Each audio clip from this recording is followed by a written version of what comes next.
Hi, welcome to my channel. Today I will discuss about how to format the content or the body of a research article. This video is especially for beginners who are about to write a research article but don't know how to format the content or the body of a research article. So here's my video. And for this purpose I am here using one of my articles recently published in my book Tribal Perspectives in India. Here's my research article on your screen, as you can see easily. Before writing a research article, you have to follow certain technical aspects which are mandatory. First of all, the article must be written in Times New Roman. And my article here you can see is written in New Times Roman. Here you have to select the font style Times New Roman, and as regards size of the font, here you can choose. Size is not mandatory. What size is to be chosen? It depends on the requirement. As some cases there is requirement of 14 size for the title, whereas in some cases 16 or 18. It may differ from one to another. You have to do accordingly, but overall writing must be in Times New Roman. Here in my article, as regards size, I have chosen the article number and the title of article and my name. These three sections, for these three sections I have chosen size 14, and for rest of article I have chosen size 12. It is variable. It may, in some cases it may be 14, whereas in my case I have chosen 12. In some cases it may be 18, where in my case I have chosen 14. It depends on requirement. But as regards style of font, you must remember that it is mandatory that you have to write in Times New Roman, and here no other alternative. Okay. Next, alignment of text. For alignment of text, you have to use this section of your Microsoft Word. This portion is mainly for alignment. This is used for left alignment, this is used for center alignment, and this one for right alignment, and this is used to justify the text. For your research article, when you are writing, you have to use this one. You have to justify the whole research article by selecting the whole research article. When your article will get completed, you have to select whole article, and then you have to click here for justification, and this is used to justify the whole section of your article. Then your whole article will become justified. But now you can see that this portion has also become justified. So let this portion to be restored in its previous stage. So we have to click this one, and it will come to its previous stage, because the title number, the title and the author's name must be written must be aligned at the center of your page. Okay. Next comes indent. What is indent? Indent is used in the beginning of every paragraph. For the first line, I mean the first line. There are two places you have to use indent. First one, you have to use indent for the first line of every paragraph. As you can see here, you can find the first line is here indented. Here also in this paragraph the first line is indented. Here also again you find the first line is indented. Again here you find. And in another case you have to indent. That one is if you take any big reference from any exterior text, you have to indent the whole reference. Just you find here, you can see here a big reference taken from an exterior source. Here again you find a big reference taken from an exterior source, and these sources are wholly indented, not the first or the second line, but the whole reference. But the whole reference is to be indented. For this you have to know how to indent. When you are indenting the first line of a paragraph, for example, let me take this paragraph. For this I have to make this first line indent free. Now let me indent it again. You have to click here. This one is used for the whole passage. When let me change its position again. For this you have to use your keyboard. In your keyboard you have to press tab key. Just press the tab key. Keep the cursor here. Keep the cursor here and press the tab key, and the line will become indent. The same process. Suppose you are to indent the first line of this paragraph. Repeat the same process. Just press the tab key on your keyboard and the line will become indent. And for the whole passage, what you have to do? If you are, suppose, as you can see here is a big reference taken from an exterior source. Now you must learn, whenever any big reference taken from an exterior source, you have to indent that section. For this you have to use that one, this one. So let me first make this paragraph indent free. Now click here. It will become indent. It will be indented. Okay. You must remember, not every reference taken from exterior source will be indented. Only those references which will be larger in size should be indented. However, it is not mandatory. But it is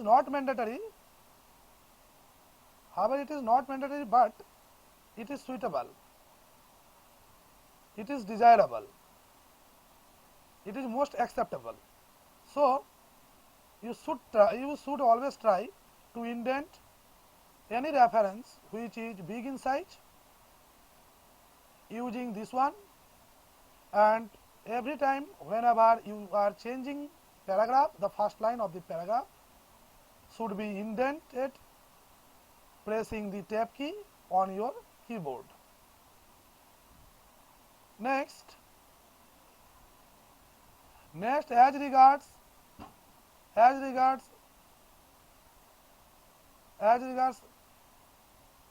italic, as regards application of italic for literary genre, you have to remember that not all literary genres are to be italicized. Whenever you are using as a reference in your research article, as in this research article, I have not used any other literary genre excluding the text on which I have worked, and the text I have here worked on Sonam, written by Thongchi. This is a famous novel for which Thongchi won Sahitya Academy Award. This is a novel, and here you can find that this novel is written in italic form, and nowhere in this article you will find anything is written in italic, excluding, yes, there are some references here. You can find the Mahabharata is written in italic, Sonam, the novel on which I have worked. However, not many references taken from other literary genres. Almost everywhere the novel itself has dominated in this article. As you can yourself see that everywhere is written, everywhere Sonam is written, and Sonam as a text is written in italic, and the Mahabharata you have also found that is written in italic. It does not mean that all kinds of literary genres are to be written in italic. Kindly keep in mind that only those literary genres which are in book form are to be written in italic whenever you are using as a reference. But any kind of literary genre taken as a chapter from a book, like a short story taken from a collection of short story from a book that covers collection of short story, or a essay taken from a book that covers collection of essays, a poem that is taken from a book that covers a collection of poems. Kindly note, in such cases you cannot use italic for the literary genre you are applying as a reference in your research article. Then what you will do?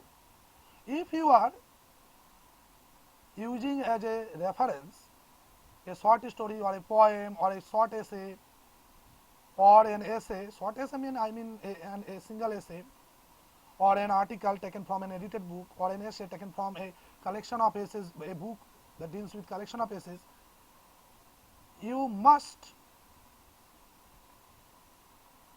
not use italic. You have to rather keep the reference text within single inverted comma, and instead of italic, the reference text should be written in bold. We know this part is used for changing the style from bold to italic, italic to bold, and this one is also used. This one is used for underline. Here, and when I am telling you about this thing, the bold and italic, I recall one thing. I have just recalled one thing, because here you must remember when the title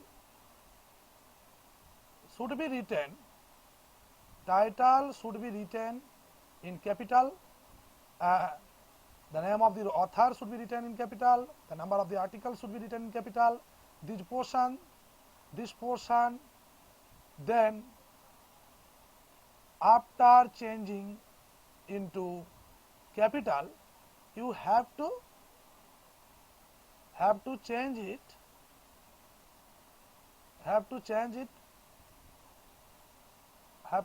into bold, then it will appear like this. Okay. And now come about endnotes and footnotes. Though in this article I have not used any kind of endnote or footnote. Okay, I have not used any kind of endnote or footnote. So let me show you how to use endnote or footnote in your article. For this, Microsoft Word give us the facility to use auto endnote, auto footnote. For this, you have to go reference, then you have to click insert footnote, or you have to click insert endnote. These features will help you to auto apply endnote or footnote in your article, but this is not acceptable. Rather, I will suggest you to follow it manually, because these things when auto done create great difficulty for authors or editors while formatting the text. While formatting the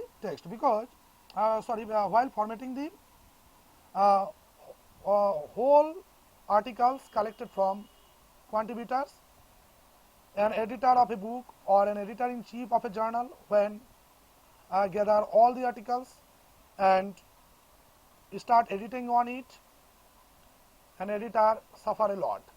So it is not desirable to use auto endnote or auto footnote. Rather, you should apply it manually.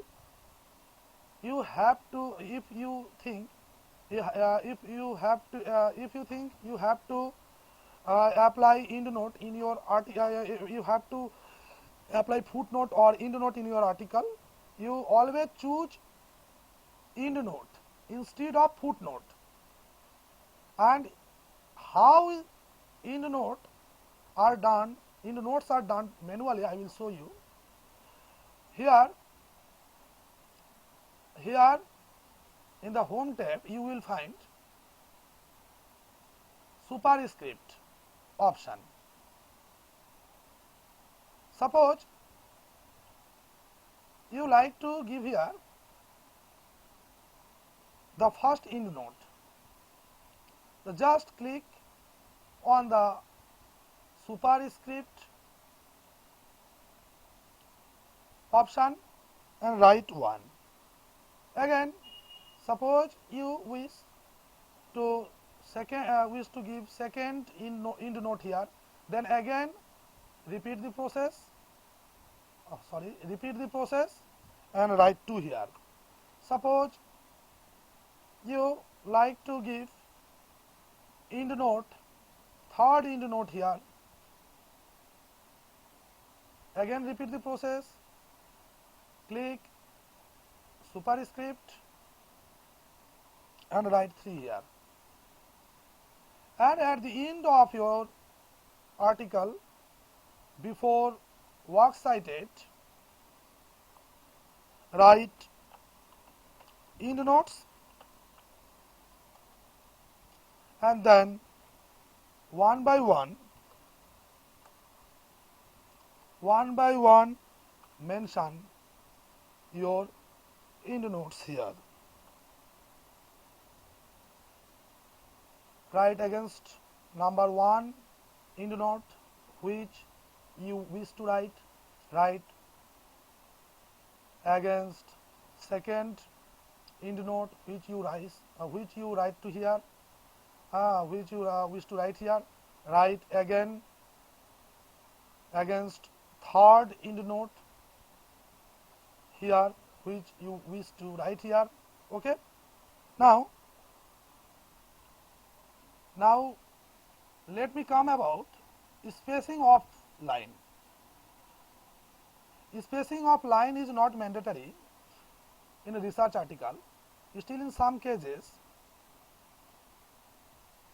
there are few journals or books we find asking for maintaining line spacing. So, I will show you here how to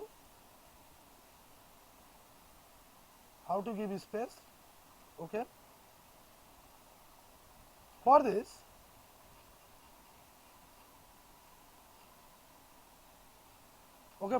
you have to click here. Here you will find everything. If there is written to follow in the research article double spacing, then you have to click here. If there is written there is no such requirement, keep your article as it is. I mean as the default setting of your Microsoft Word.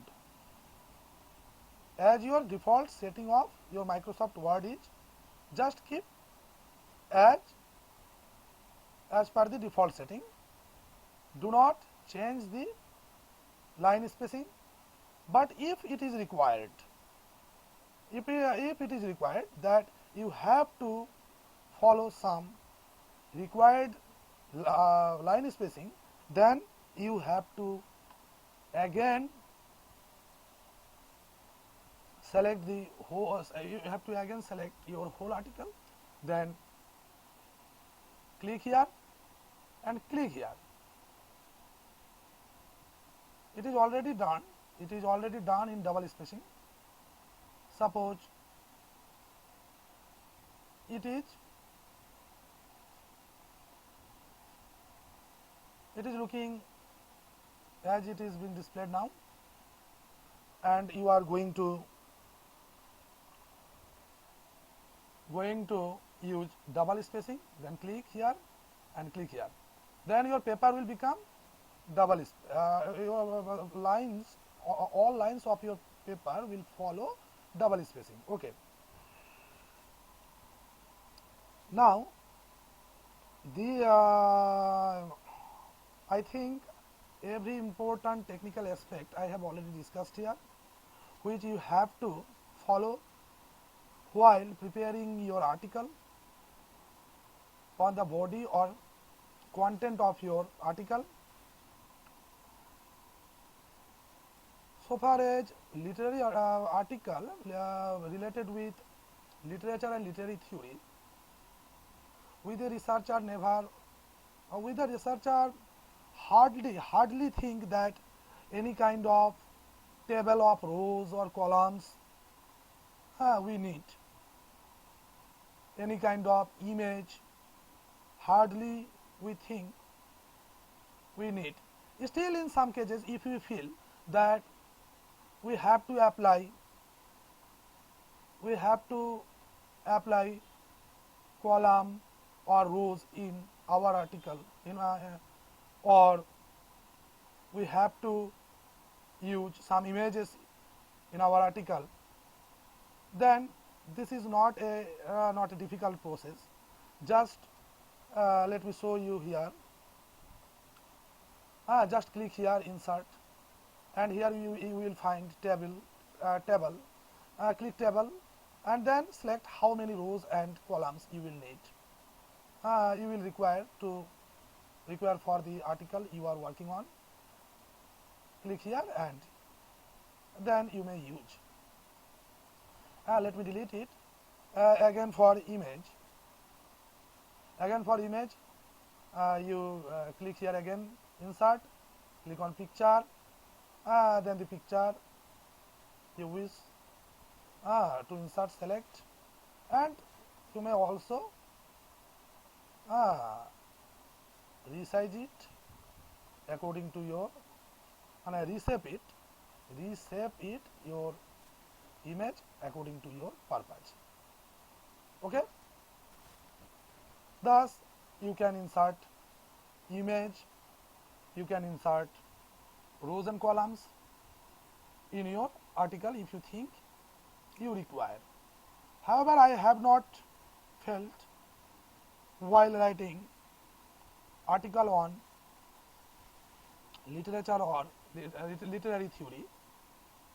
I have been writing article for a long time. I have never felt that these features I need while writing my article.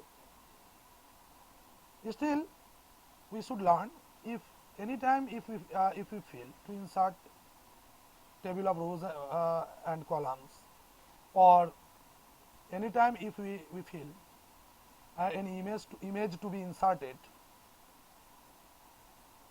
in our article. So I show you, I have shown you how to use this feature in Microsoft Word. And finally, I will suggest you when you are writing an article, it should always be not it should, but it must always be error free as regards grammatical and spelling. For this, you must be careful while writing an article. Still, in spite of being careful, we sometimes overlook some unexpected error. And if you don't like to overlook any kind of unexpected grammatical or spelling related error, then you have to use another feature. You have to go here and then click word options, then click proofing. You will find below here two options: hide spelling errors in this document only, hide grammar errors in this document only. Kindly go there before starting writing, or kindly go there after finishing writing, just to check whether your writing covers any kind of grammatical or spelling related errors or not. If you if you check it, all types of grammatical and spelling errors will become invisible from the surface. So you should go there and should uncheck these two options. Then you will find many words will become visible, underlined with red mark showing error. However, not all words are in such cases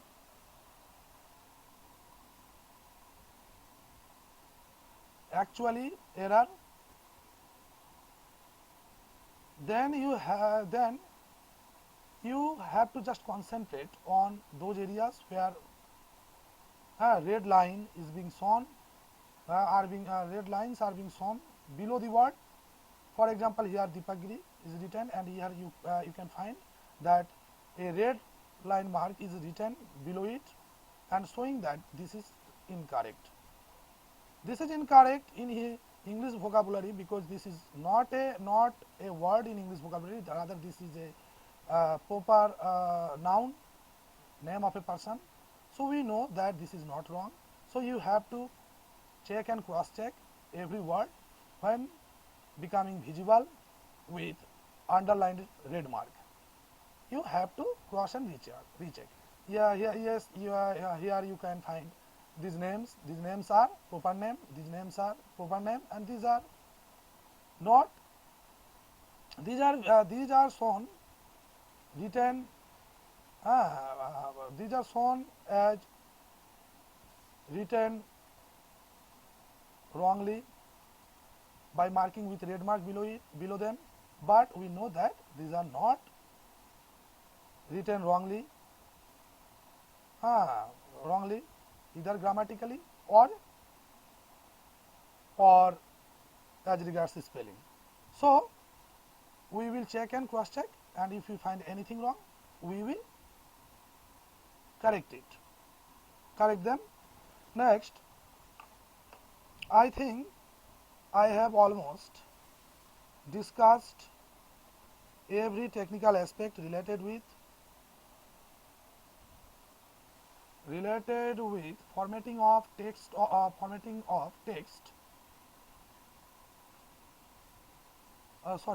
relating with formatting of content or body of a text in a research article.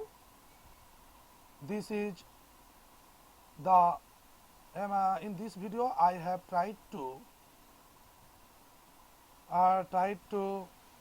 give you some basic ideas which I think will be useful for every scholar and researcher, especially for beginners who are about to write research articles but don't know how to. I am hopeful that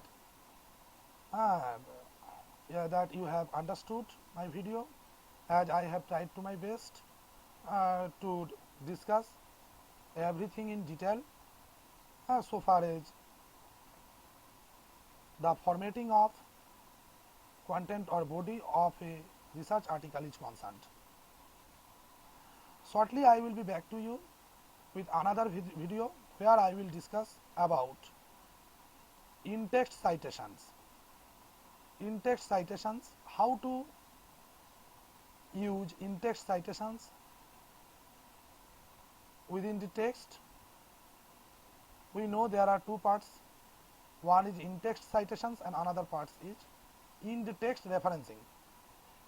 By in-text referencing I